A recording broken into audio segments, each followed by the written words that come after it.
नमस्ते प्यारे बच्चों। पिछले वीडियो में आपने देखा था संख्याएं। संख्याओं में से आपने कुछ संख्याएं पढ़ी थी और उसके बाद तकनीकी खराबी के कारण वीडियो अधूरा रह गया था, जिसमें से आपने सम और विषम संख्याएं जान ली थी। क्या जान ली थी? सम और विषम संख्याएं। अब हम उसी के आगे लेकर आए हैं भाज्य और अभाज्य संख्याएं।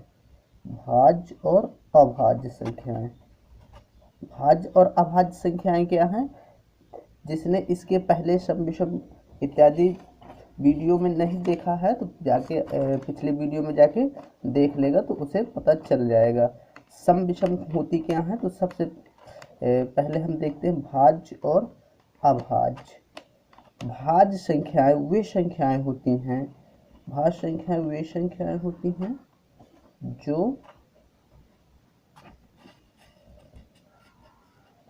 एक और स्वयं के अतिरिक्त किसी अन्य संख्या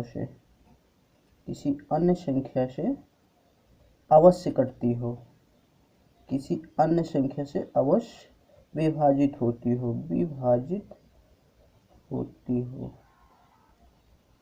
उन्हें हम कहते हैं भाज्य संख्याएं।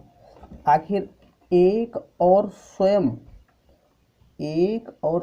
होता क्या है? सबसे पहले हम जान ले, संसार में जितनी भी संख्याएं हैं लगभग सभी संख्याएं एक और स्वयं से विभाज्य होती हैं, यानी कि कट जाती हैं।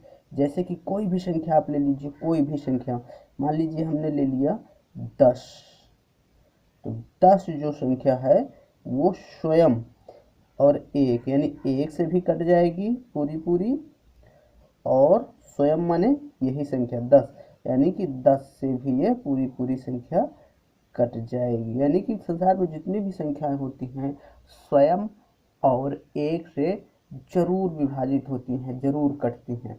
इसलिए हम कहते हैं कि वे संख्याएं जो एक और स्वयं के अतिरिक्त माने इनके अलावा कम से कम एक संख्या ऐसी हो जो इनमें से ना हो, स्वयं और एक में से, उससे जरूर कटती हो, चाहे कोई भी संख्या हो, इससे मतलब नहीं है, तो उस संख्या को हम क्या कहेंगे? भाज्य संख्या कहेंगे। जैसे मान लीजिए हमने 10 लिया, 10 एक और 10 यानी कि स्वयं से तो कटती है, लेकिन इसके साथ साथ आप देखेंगे कि 2 से भी कट जाएगी और यही संख्या 5 से भी विभाजित हो जाएगी, 5 से भी विभाजित हो जाएगी। यानी कि हमने समझ लिया भाज्य संख्या। भाज्य संख्या का मतलब यह होता है कि एक और स्वयं के अतिरिक्त किसी और संख्या से अवश्य कटती हो। जबकि सम संख्या में क्या होता है? सम संख्या में भी कटने वाला या विभाजित करने वाला रूल होता है, लेकिन उसमें बाउंड्रेशन होता है कि वह केवल 2 से, यानी कि केवल मात्र 2 से ही कटती हो, तो हम उसको क्या कहते हैं? सम संख्या कहते हैं। और विषम संख्या क्या कहते हैं? जस्ट उसका अपोजिट हो जाता है, यानी कि 2 से ना कटती हो। अब देखते हैं, जिस तरह भाज्य है उसका उल्टा अभाज्य हो जाएगा। जिस तरह सम का उल्टा विषम होता है उसी तरह भाज्य का उल्टा अभाज्य हो जाएगा। इसमें क्या कह रहा था कि एक और स्वयं के अतिरिक्त किसी एक संख्या से अवश्य कटती हो, ऐसा यदि होता है तो हम कह देते हैं भाज्य संख्या है। लेकिन अभाज्य इसका उल्टा होता है, यानी कि जस्ट इसका अपोजिट, एक और स्वयं के अलावा यानी कि उसके अतिरिक्त किसी भी संख्या से न कटती हो, किसी भी संख्या से न कटती हो, तो उसको हम क्या कह देते हैं? अभाज्य संख्या। क्या कह देते हैं? अभाज्य संख्या।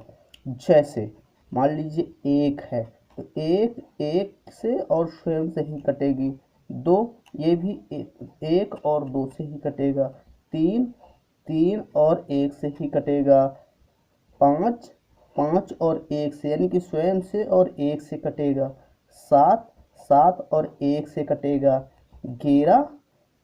11 और 1 से ही कटेगा। इसी तरह 13 ये भी किससे कटेगा? 13 से और 1 से। यानी कि ये कौन सी संख्या है? अभाज्य संख्याएं हैं। भाज्य संख्या में कौन कौन सी आ जाती हैं? जैसे कि 4, 4 क्या है, भाज्य संख्या है, क्योंकि 4 से भी कटती है, 1 से भी कटती है, ये तो कटती ही कटती है, लेकिन इसके साथ साथ ही एक और संख्या यानी कि 2 से कटती है कि नहीं कटती। इसी तरह 6 6 6 से भी कटती है, 1 से भी कटती है, इसके अलावा एक और अतिरिक्त संख्या यानी कि 3 और 2 से भी कट जाती है, यानी कि यह भी क्या हो गई, भाज्य संख्या हो गई। इसी तरह 8 8 भी कटती है 8 से और 1 से, इसके अलावा 2 से भी कटती है, 4 से भी कटती है कि नहीं कटती। 9, इसी तरह 9 हो गया। 9 भी भाज्य संख्या है। क्यों भाज्य संख्या है, क्योंकि 9 और 1 के अतिरिक्त यह 3 से भी कटती है, 3 त्रिकाई 9 कटती है कि नहीं कटती। यानी कि बहुत से बच्चे कंफ्यूज हो जाते हैं सम विषम और भाज्य अभाज्य में। तो सम में क्या होता है, 2 का बाउंडेशन होता है, और भाज्य अभाज्य में 2 का बाउंडेशन नहीं होता है। लेकिन विभाजित होने की प्रक्रिया दोनों में होती है, सम विषम में भी, भाज्य अभाज्य में भी। यदि सम विषम का कहीं पर सवाल आता है तो वहाँ याद रखने वाली बात क्या है कि वहाँ पर 2 से कटती और ना कटती हो, ठीक है। सम कटती होगी 2 से, विषम नहीं कटती होगी 2 से। लेकिन जब भाज्य अभाज्य आ जाए तो वहाँ पर क्या होता है कि वह संख्या स्वयं और 1 के अतिरिक्त किसी और संख्या से कटे। इससे तो कटे ही कटेगी, लेकिन स्वयं और 1 के अतिरिक्त कोई भी संख्या, इनकी बाउंडेशन नहीं होगा, यदि कटती है तो क्या है, वह भाज्य है। यदि वह संख्या जो स्वयं और 1 के अतिरिक्त अन्य किसी भी संख्या से नहीं कटती है तो वह कौन सी संख्या हो जाएगी, अभाज्य संख्या। तो बच्चों सबको समझ में आ गया होगा सम विषम भाज्य अभाज्य में।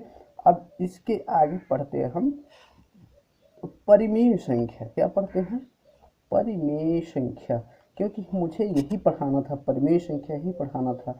लेकिन परिमेय संख्या इसलिए पढ़ाना था परिमेय संख्या क्योंकि आपके जो सिलेबस में है तो परिमेय संख्या ही है।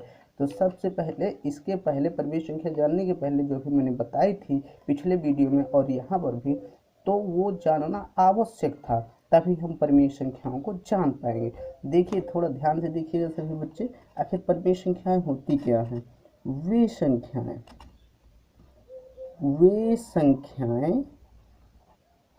जिनको P/Q के रूप में लिखा जा सके। क्या किया जा सके, लिखा जा सके। एक कंडीशन ये हो गई। एक कंडीशन क्या होती है कि जो नीचे वाली संख्या यानी Q है ये 0 नहीं होगी। हम इस तरह लिख सकते हैं, लेकिन नीचे वाली संख्या कभी 0 नहीं होगी, तभी वह क्या होगी, परिमेय संख्या होगी।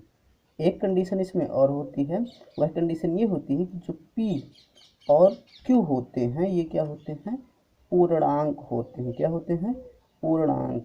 पूर्णांक मैंने पढ़ाया है पिछले वीडियो में, जिसको नहीं आता है तो मैं डिस्क्रिप्शन में लिंक दे दूंगा, तो आप पिछले वीडियो में जाकर पूर्णांक संख्याएं पढ़ सकते हैं। लेकिन थोड़ा सा मैं इसमें भी बता दूंगा कि पूर्णांक आखिर होते क्या हैं।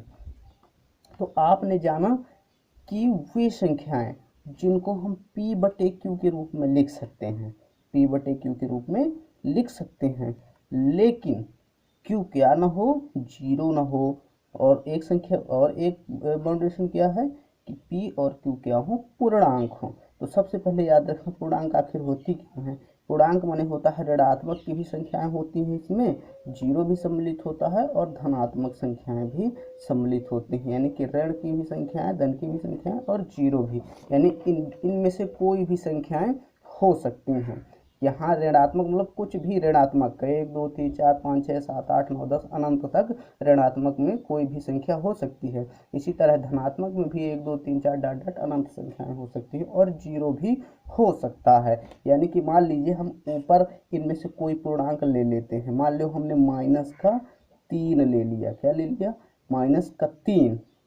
अब जो नीचे संख्या लिखेंगे, यानी कि नीचे जो संख्या होनी चाहिए वह 0 नहीं होनी चाहिए, पर होनी पूर्णांक ही चाहिए। लेकिन 0 भी पूर्णांक है तो हम 0, यदि 0 आ जाता है तो यह संख्या क्या हो जाएगी, अपरिमेय हो जाएगी, यानी परिमेय संख्या नहीं रह जाएगी। तो 0 के अतिरिक्त नीचे वाली जो पूर्णांक संख्या होगी वो 0 के अतिरिक्त कुछ भी हो सकती है। मान लीजिए हमने +1 ले लिया। क्या ले लिया, 1 +1 ले लिया। तो यह क्या बन गई, एक परिमेय संख्या बन गई। क्या बन गई, परिमेय संख्या। ये ना, ये ध्यान देना है आपको कि ये ऋणात्मक भी हो सकता है, धनात्मक भी हो सकता है, और ऊपर शून्य भी हो सकता है। ऐसा नहीं कि ऊपर शून्य नहीं हो सकता, बिल्कुल हो सकता है, ऊपर शून्य हो सकता है। तो हमने ध्यान दिया कि क्या परिमेय संख्या ऋणात्मक भी हो सकती है, धनात्मक भी हो सकती है, लेकिन नीचे शून्य नहीं होगा। ये कंडीशन हमेशा याद रखना है। अगर मान लीजिए कोई सवाल दे देता है, उदाहरण के लिए मान लीजिए कोई सवाल यहाँ पर दे देता है आपको कि यहाँ पर एक संख्या लिखी है 4 अब बटे 1, आपसे कोई पूछ ले कि ये परिमेय संख्या है कि नहीं, क्योंकि क्वेश्चन इसमें शायद इसी तरह के बनेंगे, और भी जो इससे रिलेटेड क्वेश्चन होंगे मैं आपको बना के दिखा दूंगा, क्योंकि जैसे ही मैं आपका कोर्स चलाऊंगा तो बिल्कुल इसी से रिलेटेड पूरे क्वेश्चन जो आते हैं सब आप बना पाएंगे। तो परिमेय संख्या की बाउंडिंग क्या होती है, मान लीजिए आपसे पूछ लिया बाउंडेशन क्या होता है, आप मान लीजिए आपसे किसी ने पूछ लिया कि यह परिमेय संख्या है कि नहीं है, तो सबसे पहले हमें परिमेय संख्या की डेफिनेशन पता होनी चाहिए। परिमेय संख्या की डेफिनेशन होती क्या है कि परिमेय संख्या p बटे q के रूप में होनी चाहिए। p बटे q के रूप में मतलब ऊपर की संख्या p मान ली, नीचे की संख्या q मान ली, तो पहली कंडीशन तो लागू हो रही है कि p बटे q के रूप में है। दूसरी कंडीशन क्या होती है कि जो q है, q माने नीचे की संख्या, ये जीरो नहीं होनी चाहिए। तो क्या ये आपको जीरो लग रही है, नहीं लग रही, बिल्कुल नहीं लग रही, क्योंकि ये एक है। तो दूसरी कंडीशन भी लागू हो रही है। तीसरी कंडीशन क्या होती है, जो p और q है, जो p और q है तो क्या होने चाहिए, पूर्णांक होने चाहिए। पूर्णांक माने ऋण के भी हो सकते हैं, धन के भी हो सकते हैं, फिर जीरो भी हो सकता है। तो ये दोनों संख्याएं धन की हैं तब भी पूर्णांक, यदि ऋण की भी होती तब भी पूर्णांक होती, जीरो भी होती तो भी पूर्णांक होती। यानी कि ये पूर्णांक भी हैं और नीचे वाली संख्या जीरो भी नहीं है और p बटे q के रूप में भी लिखी है, अतः हम इसे कह सकते हैं कि ये क्या है, परिमेय संख्या है। परिमेय संख्या है, क्या है, परिमेय संख्या है। मान लीजिए एक उदाहरण और आता है, आपके सामने लिख दिए जीरो और किसी ने पूछ लिया कि बताइए ये परिमेय संख्या है कि नहीं है। तो दोस्तों कैसे पता लगाएंगे परिमेय संख्या जीरो, ये जीरो परिमेय संख्या है कि नहीं है। तो सबसे पहले हम देखेंगे कि जीरो को हम p बटे q के रूप में लिख सकते हैं क्या, देखते हैं। बिल्कुल जीरो, जीरो है तो जीरो के नीचे हम एक लगा सकते हैं, क्योंकि किसी भी संख्या के नीचे एक हाइड होता है, नहीं छिपा होता है। भाग देंगे तो भी जीरो आ जाएगा, लेकिन फिर भी इसके नीचे एक छिपा होगा, क्योंकि एक रखने से इसके मान में कोई परिवर्तन नहीं होता। नीचे हमने एक रख दिया तो इसके मान में कोई परिवर्तन नहीं होगा। तो सबसे पहली कंडीशन हमने देखा कि हम इसको p बटे q के रूप में लिख रहे हैं। दूसरी कंडीशन क्या होती है, जो नीचे वाली संख्या है वो जीरो नहीं होनी चाहिए। तो ये भी कंडीशन लागू हो रही है, नीचे जीरो नहीं है, नीचे तो एक है, हाँ ऊपर जरूर जीरो है, लेकिन उसमें कोई ऐसा नियम नहीं है कि ऊपर जीरो नहीं होना चाहिए, ऊपर हो सकता है लेकिन नीचे नहीं होना चाहिए। समझ में आया आपको।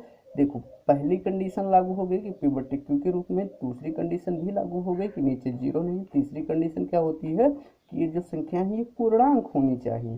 तो क्या जीरो पूर्णांक नहीं है, है बिल्कुल है, जीरो पूर्णांक है। एक पूर्णांक नहीं है, एक भी पूर्णांक है, क्योंकि धनात्मक ऋणात्मक शून्य ये सभी क्या होती है, पूर्णांक संख्या। अतः हमने जान लिया कि यह क्या है, एक परिमेय संख्या है। बहुत अच्छे। अपरिमेय क्या हो जाएगा, इसका उल्टा। तो बच्चों अगले वीडियो में मैं इससे बनने वाले सभी सवाल आपको करवा दूँ।